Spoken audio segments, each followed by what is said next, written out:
tinatawag na disgust. Okay? Inside Out series, a sermon series on how to deal with powerful emotions. 5 po yan. Next week po yung pang-5, which is joy. Okay? Dealing with disgust. Okay? Let me just share a short story. A psychologist asked a group of college students to jot down in 30 seconds the initials of the people they dislike. No, nagkaroon ng pag-aaral. Sabi nung sa isang college class, sabi ng professor nila o ng isang psychologist, sabi niya, sumulat kayo yung pangalan ng mga taong ayaw ninyo. Paggawa ko kaya ngayon, ano? Isusulat ninyo yung pangalan ng yung mga taong you dislike. Some of the students taking the test could think of only one person. Yung iba, isa lang. O, naisip ko. Si ano lang. Alam na. Ano? Si ganito lang. Isang pangalan lang. Yung iba naman, other listed as many as 14. Ang dami. Ano?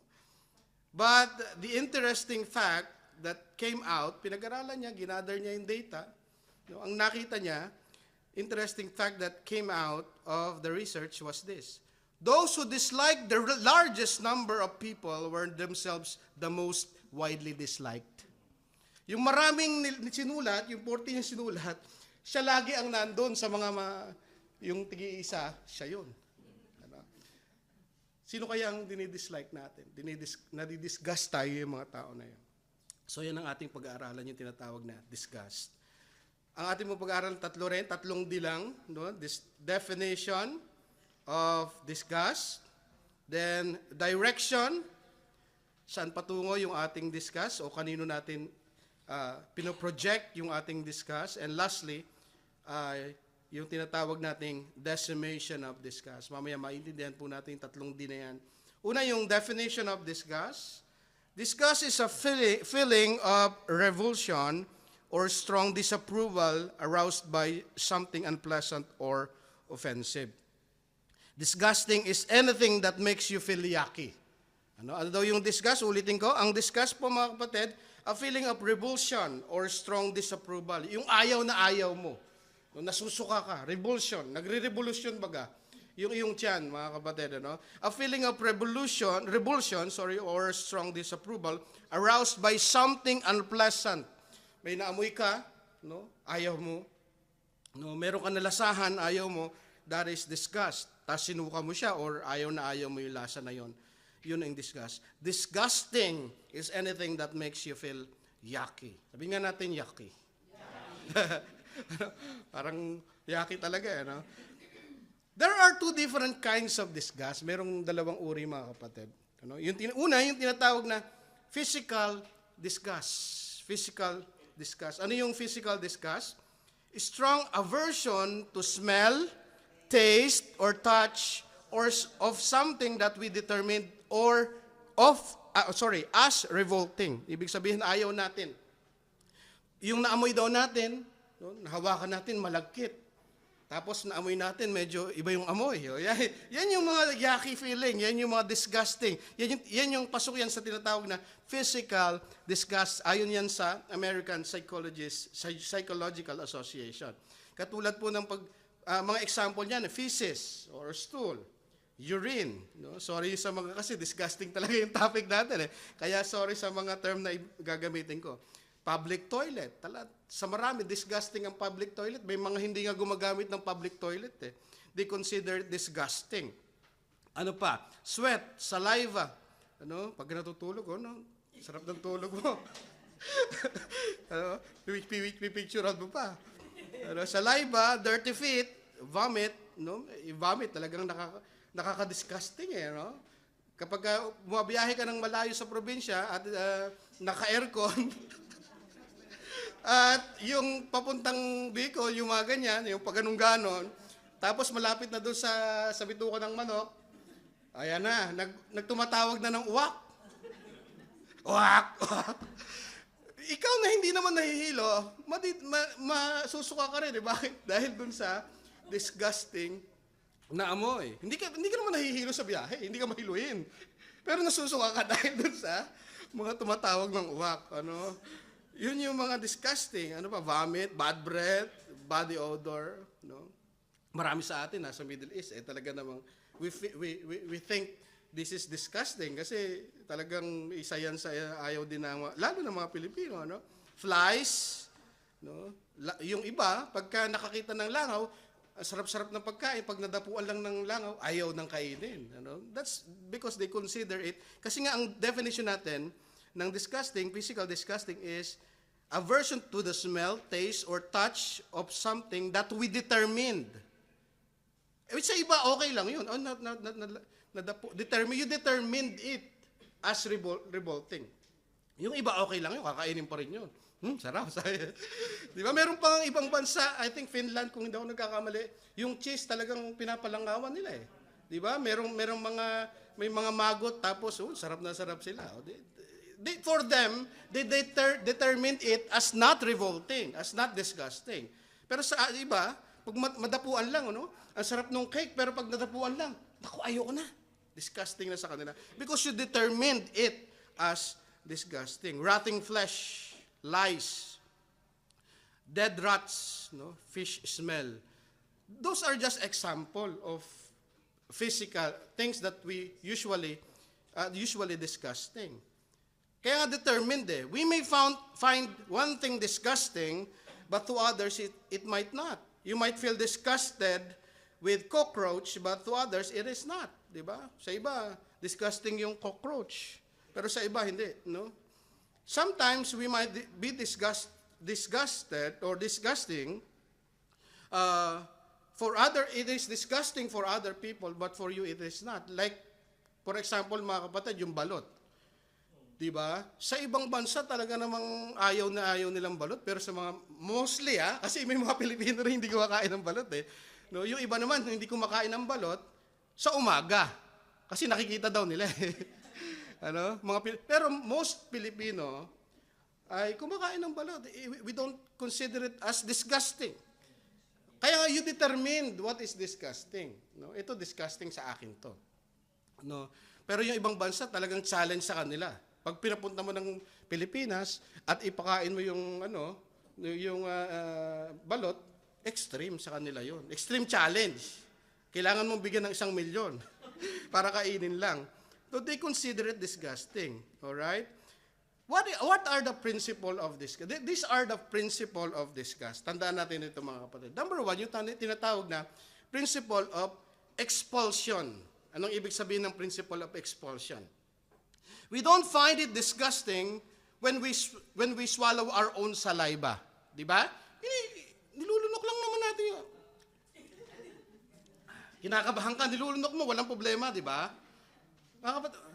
May problema kayo sa araw-araw nyo nilulunok yung saliva nyo eh. Wag lang problema, ibang usapan yun. Wag lang yung gaganon. Excuse me. May laman yata, excuse me. Tapos lulunokin mo, may iba yun, Kailangan mo idura yun. Pero, normal lang yung nilulunok mo yung saliva mo. Pero, kapag niluwa mo yung saliva mo sa malinis na baso, tapos sinigup mo ulit, you feel it disgusting. What is the difference? Diba? Anong pinagkaiba? Malinis naman yung baso, Yun yung tinatawag na principle of expulsion. Nilabas mo na eh. Nireject mo na. Kaya ayaw mo nang tanggapin ulit. You consider it disgusting already. Kaya ayaw mo nang tanggapin sa katawan mo ulit. That's the principle of expulsion, mga kapatid. You might feel disgusted with, asan na tayo? Sorry. Di ba? Naalala ko tuloy yung kwento nung kabataan namin di ba? Bawal kasi dumura sa bus eh. Sabi nung nakalagay sa karatola, bawal dumura. Durang-dura na siya. Kasi inuubo siya. Ang ginawa niya, inipon niya. Umubo siya. Tapos, kasi bawal dumura, walang duraan. Bawal naman nakasarado. Ayaw naman pabuksan. Di punong-puno na, lumalabas na yun. Sabi ko siya, ang topic natin, disgusting eh. Tumutulo-tulo na. Hindi niya alam ang gagawin niya. May dumaan na balot. Sabi, balot. Ang sabi niya, pahing asin. Hindi ko na sasabihin ko ano ginawa. Okay. Hindi ko na sasabihin kasi disgusting eh. Okay? Alam niyo na kung anong ginawa. Principle of expulsion. Yung mga bagay na na-reject na natin, ayaw na nating tanggapin. Sige,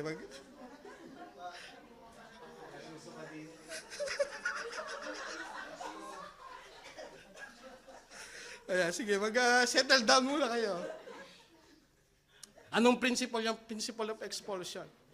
Ni-reject mo na eh. Di ba? Ayaw mo nang tanggapin ulit. So, we find it disgusting. Pagka ni-reject mo, then ayaw mo nang tanggapin ulit. Another principle is yung tinatawag na principle of association. Anong ibig sabihin ng association? Bibigyan ko kayo ng example, mga kapatid. Ready ako eh. Illustration. Hindi to disgusting. Pag magbabaon tayo ng tinapay, ilalagay natin lagi sa Ziploc. Walang problema. It's clean, di ba? Clean slice of bread, fresh slice of bread in a Ziploc. Pero alam niyo ba yung tinatawag na biohazard? Saan ginagamit yung biohazard bag? Nilalagay sa specimen, yung mga nagtatrabaho sa ospital. Nilalagay mo sa specimen, nilalagay ng stool, nilalagay ng urine. Siyempre, nilalagay mo sa nilalagay ng blood. Pero pag yung tinapay, nilagay nyo sa biohazard bag, kakainin nyo ba? Walang problema, malinis to. Di ba? This is basically the same. Yun yung tinatawag na principle of association. Kasi we associate this bag sa marumi. Kung naiintindihan natin, hindi natin kakainin. Bakit? Usually, yung iba, walang problema to. Pero most people, they will consider this as disgusting. Principle of association. Katulad nung lagyanan ng urine. Clean. Diba? Sa laboratory, meron tinatawag mga lagyanan ng urine, 24-hour urine. Hindi mo naman lalagyan ng tubig, tapos iinumin mo yan eh. Bakit? You associate that container sa bagay na marumi. So you consider it disgusting. Yun yung principle of association. Okay? Another principle, yung tinatawag na principle of, tatabi ko muna ito mamaya pag gusto nyo. Okay. Kunin nyo sa akin. Another last principle, yung tinatawag na principle of proximity. Pag sinabi ng principle of proximity, when clean is closely associated or malapit, mga kapatid, sa unclean, we consider it disgusting. Pag yung pagkain, natabi natin sa marurumi na bagay, kaya nga principle of mag-touch lang siya, katulad yung example natin kanina, yung fly, dumikit lang. We consider it disgusting. Yun yung tinatawag na principle of proximity. Lumapit sa marumi. So we consider it disgusting. Those are principle. Another example or another kind of disgust is yung tinatawag na moral disgust. Ano yung moral disgust? A strong aversion to a situation or behavior of a person.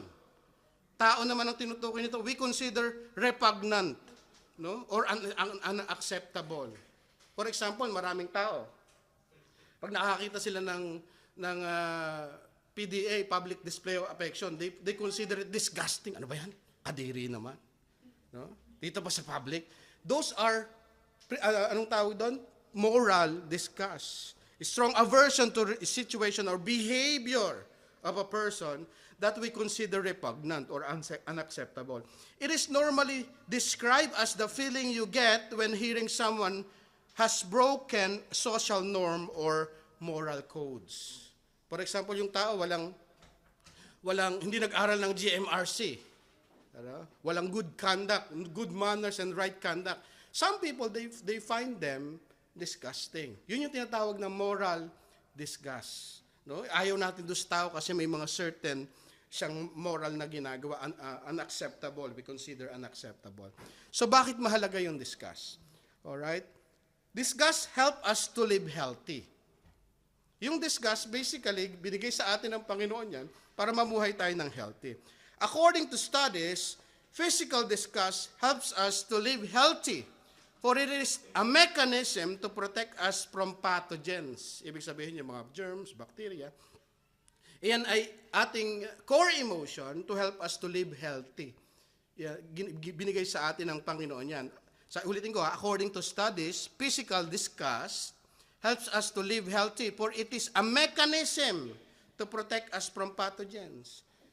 Siyempre, pag naamoy mo na yung pagkain, medyo iba na yung amoy, hindi naman sinigang pero amoy maasim, hindi mo na kakainin. Bakit? Kasi normally, kaya nga, yung disgust help us to live healthy.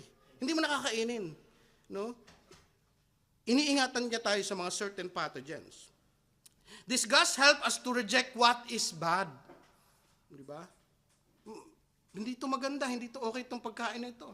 No? It help us to reject what is bad. Disgust prevents us from getting poisoned. Para hindi ka malason. Mahalaga ang disgust. For example, mga kapatid, nangyari ito, true story talaga ito.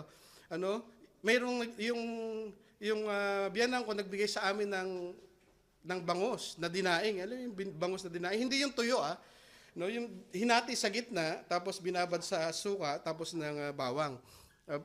Binigay niya sa amin, so nilagay namin sa rep, doon sa ilalim, doon sa fresh, hindi doon sa freezer, Doon sa ilalim ng freezer, meron doon chiller, chiller nilagay namin doon. Nakalimutan namin doon for I think 1 week yata, more than 1 week. Di, nakita ko nandun ko, sayang kako. Ang ginawa ko mga kapatid, niluto ko. Sabi ni Sister Cherry sa akin, matagal na yan, iba na yung amoy. Sabi niya, hindi, sabi ko, ganyan talaga amoy ng daing.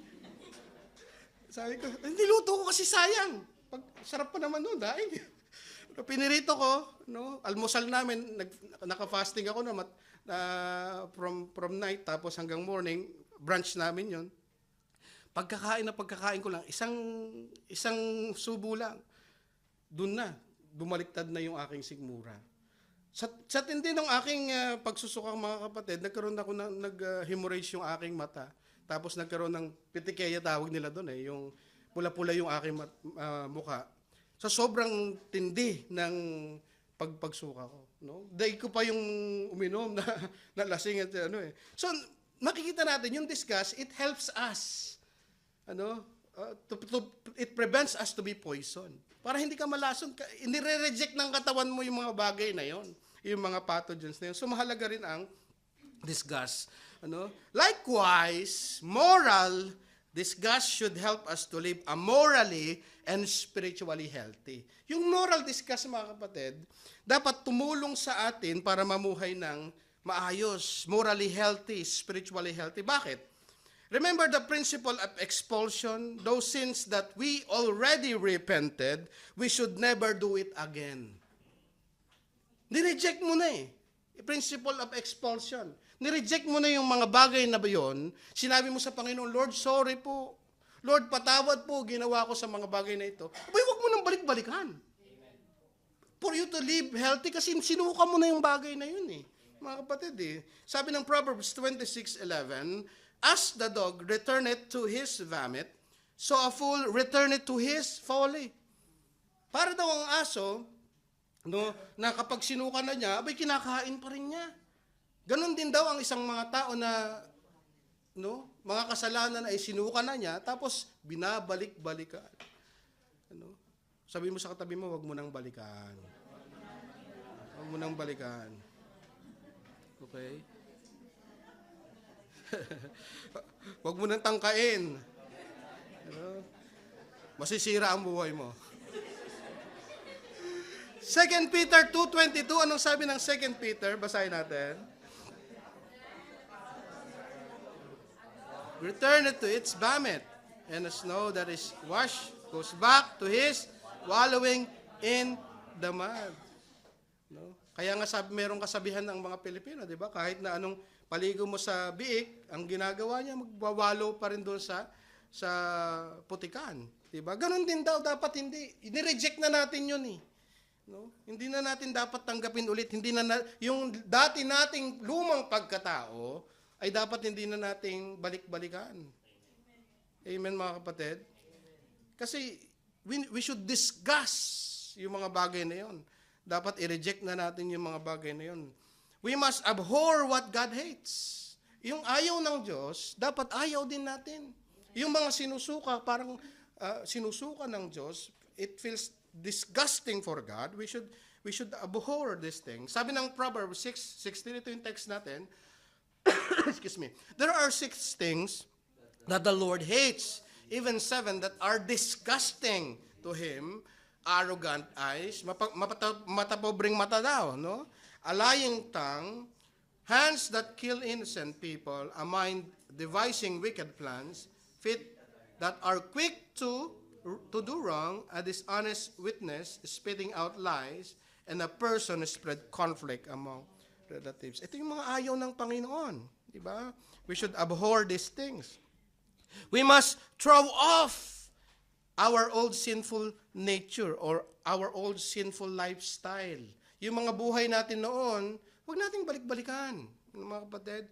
Our moral disgust towards sin should help us to live a holy life. Sabi ng Ephesians 4:22-27 ng NLT version, throw off. Everybody say throw off. Itapon, iluwa, isuka. Throw off. Mga kapatid, throw off your old sinful nature and your former way of life. Dati mong buhay yan, wag mo nang balik-balikan. Diba? Isuka na natin yan. Which is corrupted by lust and deception. Instead, anong sabi niya? Let the Spirit renew your thoughts and attitudes. Put on your new nature, created to be like God, truly righteous and holy. Amen? Yung lumang pagkatao natin, isuka na natin, iluwan na natin yan, wag na nating balik-balikan. Yan po yung tinatawag natin na definition of disgust. And secondly, direction of disgust. Saan natin ipoproject yung ating disgust? There are 2 directions of disgust. One is the right direction and the other is wrong direction. Merong mali na direction ng disgust natin, merong tama. Una, wrong direction of disgust. Yung wrong direction of disgust is disgust towards the sinner.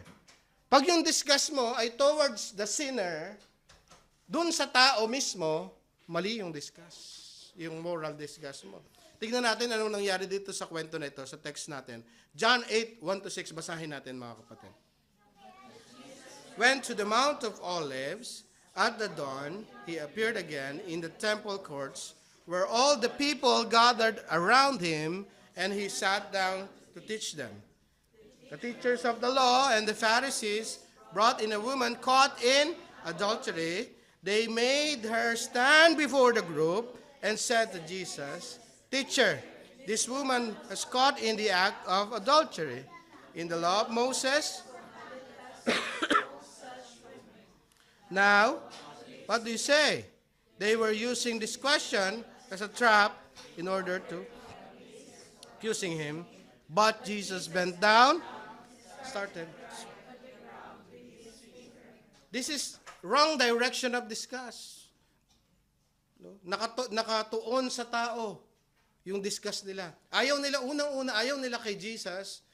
Because of their jealousy and disgust to Jesus, these Pharisees, ang ginawa nila ay nagplano sila na nahulihin itong babae na ito, no?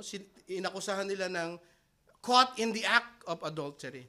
In the Gospels, the Pharisees are often presented as hypocritical and proud opponents of Jesus. Jesus often characterized most of them, not all, as people who do not do what they preach. Itong mga Pariseo na to. Laging nire-rebuke ni Jesus, no? Itong mga Pariseo na to. Sinasabi nila ni Jesus na magaling lang sila sa mga salita, pero hindi naman nila ginagawa yung kanilang mga tinuturo. Matthew 23:3 sabi dito, "So you must obey them," sabi ni Jesus, "and do everything they tell you." Yung mga tinuturo ng Pariseo, sundin niyo lahat yan. Pero sabi ni Jesus, "Do not do what they do, for they do not practice what they preach." Magaling sila magturo pero hindi nila pinamumuhay. No? Kaya nga, itong kanilang attitude na ito, nag-drive sa kanila magkaroon ng moral disgust sa mga sinner. Jesus has authority to judge the intention of men, for he can see through them. Nakikita ni Jesus yung puso nitong mga to ng mga Pariseo na ito. Hindi naman lahat, Kasi may mabubuting Pariseo Katulad ni Joseph, ni Nicodemus, is a Pharisee. Assist Joseph of Arimathea in laying Jesus' body in a nearby tomb. Marami nagsasabi na si Pariseo na si Nicodemus ay secret na tagasunod ng Panginoon. So hindi lahat ng Pariseo ay masama, So anong nangyari sa kanila? Ano yung nangyari dito sa mga to? Results of wrong direction of disgust. Una, their disgust to Jesus. Because of disgust and jealousy to Jesus, these teachers of the law and the Pharisees wants to trap Jesus. Gusto nilang itrap si Jesus dahil talaga namang sukan-suka sila kay Jesus Anong ginawa nila kay Jesus? Una, ang pinaratang nila kay Jesus, una, sedition. Dalawa ang gusto nilang mangyari. Kasi kaya nga itinrap si Jesus Ganito yung nature ng question nila. Una, sedition ang gusto nilang mangyari. Bakit? Ang ibig sabihin ng sedition, conduct or speech inciting people to rebel against authority. Yung question nila kay Jesus, anong gagawin namin dito sa babaeng ito na nahuli according sa law of Moses, dapat patayin. Una, kapag sinabi ni Jesus Christ na, ay sige, batuhin nyo yan, anong mangyayari? Ikakasuhan siya ng sedition. Bakit? Na-under sila ng Roman government. Nag-i-incite siya ng law, nag-i-implement siya ng law outside the law of the Roman government. Sedition ang kaso niya. Kapag sinabi niya, sige, batuhin nyo. Pero pag sinabi naman niya, huwag niyong batuhin, ang kaso sa kanya, hindi sumusunod sa law ni Moses. So, trap siya. Diba, nakita niyo yung ang galing ng mga Pariseo? Kasi kung kahit na nung isagot ni Jesus, trap si Jesus. Pero ang talino ni Jesus, hindi niya sinagot. Kapatid? Kaya nga, yung second na mangyayari sa kanya, ang kaso niya, nullifying the law of Moses. But if he should determine that the innovations practiced by the Romans in such cases should take place, they resolved to present him to the people as one who made void the law of compliances to their hidden master. Ibig sabihin, kakasuhan nila si Jesus na itong master nyo hindi sumusunod kay Moises. So, siya? Tinatrap talaga si Jesus. So, disgust to the woman. Una, yung disgust nila kay Jesus, ang nangyari sa mga Pariseo, tinatrap nila si Jesus. Pero hindi nila natrap. Ang talino ni Jesus Pangalawa, yung disgust nila sa woman. Anong nangyari doon sa woman? According to many commentators, this is just a setup. Kasi bakit? Anong kaso? Caught in the act of adultery. Ibig sabihin, dapat nandun sila. Caught in the act. Ibig sabihin, dapat ginagawa. Di ba, kapatid? Ibig sabihin, sabi ng maraming commentators, ito ay set up lamang.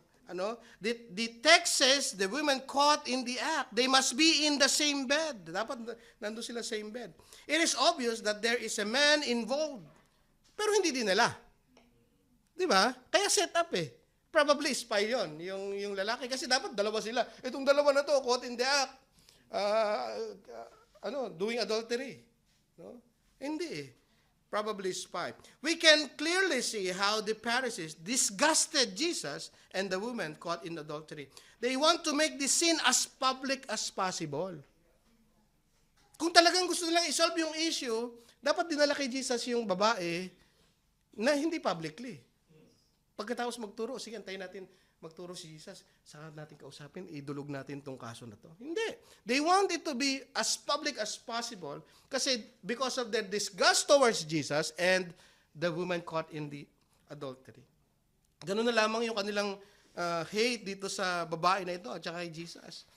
Results of wrong direction of disgust. Remember nyo, natatandaan nyo yung principle na tinuro natin kanina? Principle of disgust. It will become wrong direction of disgust when this principle, physical disgust, applied to the person. Itong mga principle na tinuro natin kanina, pag in-apply natin ito sa person, nagiging mali yung ating direction ng discuss. For example, yung principle of expulsion. When we reject people, and not willing to forgive or give them a chance, it is the wrong direction of discuss. We are applying wrong principle of discuss. Pag in-apply natin yung principle na yun sa tao, yung principle of expulsion, pag nireject na natin yung tao at sinabi natin, ay naku, wala nang pag-asa yan. Wala nang patutunguhan yan. Pupunta ng impyerno yan. Mas masama pa yan kay Satan. Pagka gano'n na tayo magsalita, yung disgust natin sa tao, napoproject natin sa person rather than the sin. Katulad ng mga Pariseo, galit na galit sila dun sa babae. Pero si Jesus, anong ginawa niya? Makikita natin mamaya. Pag sinabi na natin ng itong mga tao na to hopeless, mali yung direction ng ating discuss. Pangalawa, yung tinatawag nating association. Pag ginamit natin sa tao, ano yung association? When we label people, remember yung example natin. Ito, biohazard, pang marumi lang to. When we label people and become disgusted towards them, we become disgusted towards them, ay mali yung ating, sasabihin natin, ay yung mga itim na yan, lahat yan masasama. Lahat yan magnanakaw. Diba? Mali mga kapatid. We label them. Diba? Katulad ng mga Jews. Pag sinabing Gentiles, ay, makasalanan yung mga yan. Mga hintil yan eh. Pero si Jesus lagi ang bida? Mga Gentiles. Mga Samaritan. Mga kapatid. Kasi nga yung mga Jews, galit sa mga Samaritan. They label the Samaritan as, hindi nila kauri. Diba? So, that's principle of association. Generalize natin yung mga tao. Another thing is principle of proximity. When we reject other people because of their association with other people, we consider disgust. Parang yung mga bata, hindi kita bati kasi bati mo si Principle of proximity, association, kasama niya yung mga yan. Talagang lahat yan mga makasalanan. Ganyan ang ginagawa ng mga Pariseo kay Jesus. Bakit ka nakikikain sa mga makasalanan, sa mga tax collector? Ina-apply nila yung disgust nila sa tao. Ay, yung master ninyo, nakikisalamuha sa mga makasalanan. Ina-apply nila yung principle of proximity sa mga tao. So disgust must be directed, not toward the person. We are actually commanded to love we are actually commanded to do the exact opposite. Hindi dapat ipo-project natin yung disgust natin sa person. Ang inutos sa atin ng Panginoon, opposite eh. Ano yung tinutos sa atin ng Panginoon? Love one another. Hindi disgust. Mga kapatid, to love other, even our enemies. Biruin mo, kahit nakaaway natin, sabi ng Biblia, ay mahalin natin. Kaya nga ang disgust, hindi sa tao. Siyempre sa ginawa niya, yes. Mali yung ginawa eh. We must be disgusted, morally disgusted. Tama yun. Pero when we project it towards the person, yung naging object ng disgust natin yung tao, ay nagkakamali tayo, sabi ng Biblia. John 15:12, tsaka Matthew 5:44, love one another and love your enemies. Sabi nga natin sa katabi natin, I love you with the love of the Lord. Amen.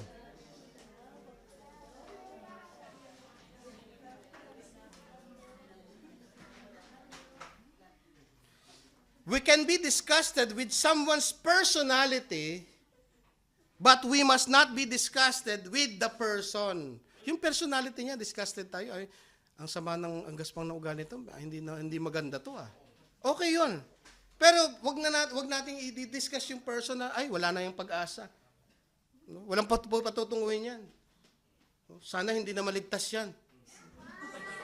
Ba't hindi? Diba? Disgusted ka na sa person eh.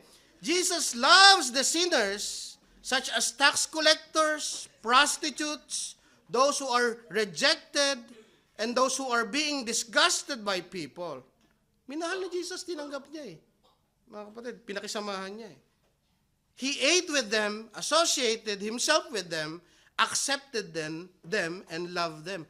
Even actually the Pharisees. nakikisalamuha siya. Yes, nire-rebuke niya yung mga Pharisees directly. Kasi mga mapag-imbabaw eh. Hypocrite. Nire-rebuke niya directly. Pero greatest love ang pinakita niya kaysa mga Pharisees. Namatay din si Jesus para sa mga Pharisees. Diba? Greatest love ang pinakita niya. Namatay rin siya para sa mga yon. So that, in contrary to the Pharisees and teachers of the law, they project their disgust to the people. They often question Jesus eating with sinners. Ba't kumakain ka sa mga makasalanan? And tax collectors, people who has wrong direction of disgust, often judge and condemn people. Pag mali ang projection mo ng disgust, ng direction ng disgust mo, sa tao, hindi sa sinner, hindi sa sin, nagiging judgmental ka palagi. You always condemn people. Pag ganun yung ating direction and discuss. Spirit of prophecy is pretty much alive in the church today. We see other people's sinfulness as disgusting, but not our own sinfulness. Ay, kadiri naman si sister, ganyan yung mga kasalanan ginagawa niya. Pero yung sarili mong kasalanan, hindi mo nakikita. That is spirit of Pharisee. Yung iba ang nakikita mo palagi. Disgusted na disgusted ka. Kadiri naman yan. No? Kumukupit ng 500. Sa akin, 500,000 lang. Nadidiscuss ka sa mga ginagawa nila. Yung sarili mong kasalanan, hindi ka nadidiscuss. That's spirit of prophecy. Pharisee. Sorry, mali pala yung aking term. No? When you see sinner people outside, no, drug addict, drunkards, prostitute, what do you feel? Ano yung nararamdaman natin? Disgusted ba tayo? Naalala ko yung isang kwento nung sa isang church, merong pulubi sa harapan ng simbahan. Yung mga tao talagang disgusted. Siyempre, pulubi, mabaho, tapos sira-sira yung damit. Nilalampasan lang nila, hindi nila pinapansin. No? Nagtatakip pa ng panyo yung iba. Kasi nasa harapan ng simbahan eh. Tapos, maya-maya yung pulubi pumasok sa simbahan. Nag-aanuhan sila. Ano ba yan? Nagbubulong-bulungan, nagmamaritesan. No? Sunday kasi, araw ng maritesan. Ano ba yan? Sino ba yan? Tapos upo doon, tapos walang gustong tumabi. Maya-maya preaching na, tumayo yung pulubi, nagulat sila. Yung pulubi pala yung pastor, magpe-preach. Nag-dress up lang ng gano'n para social experiment. Yun yung topic niya. Accepting this kind of people. Loving this kind of people. Mga kapatid, we usually project yung ating discuss sa tao, hindi doon sa mga ginagawa ng tao, we should feel disgusted. Pero hindi doon sa mga tao. Jesus loved them. Anong gagawin natin? Do you feel compassion? Do you resent them? We often cancel, worse, condemn people out of disgust. We cancel people, we reject people out of disgust. We Christians must start to become like our Master. Amen? Like our Master. Start accepting, forgiving, loving, helping, praying for sinners. The most loving thing we can do to them is to share the gospel to these people. May paramdam natin yung pagmamahal natin dito sa mga tao na to. Hindi puro discuss lang, disgusting. Paramdam natin yung pagmamahal natin sa kanila. Share Jesus to them. Amen? So another thing, yung correct direction of disgust is disgust towards the sin. Yung kasalanan mismo. Anong basahin natin mga kapatid? John 8:7-11, anong sabi dyan? When they kept on questioning him, he straightened up and said to them, if any one of you is without sin, let him be the first to throw the stone to her. Again, excuse me. Those who heard began to go away.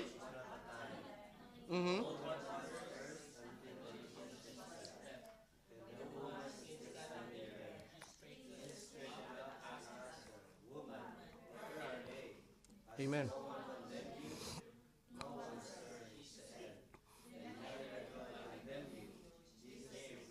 Amen. Yung disgust ni Jesus, hindi siya tao eh. Jesus answered in a way that shut the mouth of people trying to outsmart him. He said, if any one of you is without sin, let him be the first to throw a stone at her. Anyone who is guilty. Here Jesus is making their own conscience as the judge. Ang konsensya nila, yung judge. Kung ako ba'y makasalanan, then, no? Ang konsensya. He also said, let him, as a witness first, throw a stone. Ang ginamit ni Jesus dito, ginamit niya yung Deuteronomy 17:7. Anong sabi diyan? The hands of the witnesses must be the first in putting him to death. And then, the hands of all the people, you must purge the evil from among you. Kung sino yung unang witness, sinong nakakita talaga ng kasalanan na yun, siya ang unang bumato. Ang ginamit ni Jesus Christ na judge at witness, yung kanilang mga konsensya. Kung sinong walang kasalanan sa inyo, siya ang unang bumato. Kaya ang talino ng sagot ni Jesus eh. Oh, anong nangyari? Nag-alisan mula sa matatanda. Kasi mas matanda, mas maraming kasalanan eh. Mula matanda hanggang bata, umalis, mga kapatid. So Jesus shows mercy towards the sinner. John 8:9, anong nangyari? And those who heard began to go away, one at a time, the older one first, until only Jesus was left with the woman, still standing there. Amen. John 8:10-11, Jesus straightened up and asked her, Woman, condemned you? No one, sir, she said. Then, neither do I condemn you. Jesus declared, Go now and live your life of sin. Anong matututunan natin dito? What certain truth we can learn from this text? Number one, we are all sinners.